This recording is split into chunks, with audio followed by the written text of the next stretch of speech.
Hello అండి, నమస్తే. నేనైతే మా ఇంటి ముందు చిన్న మడి కట్టి వంకాయ చెట్లు అయితే వేసుకున్నానండి. క్రాప్ అయితే వచ్చేసిందండి.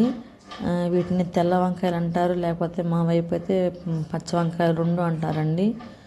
రెండు రకాల పేర్లుగా. చూడండి ఎలా అయితే వచ్చినాయో, చాలా ఫ్రెష్గా ఉన్నాయండి కాయలు మాత్రం. చక్కగా మనం కోసేసుకొని ఎట్లానే చక్కగా వండుకోవచ్చండి, అంత ఫ్రెష్గా ఉన్నాయి.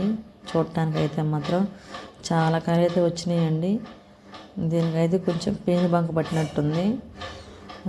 కోసేసానండి, దాన్ని పడేసేసాను. చూడండి ఎలా ఉన్నాయో, ఫ్రెష్గా ఎలా ఉన్నాయో చూడండి. చాలా ఫ్రెష్గా ఉన్నాయండి కాయలు అయితే మాత్రం.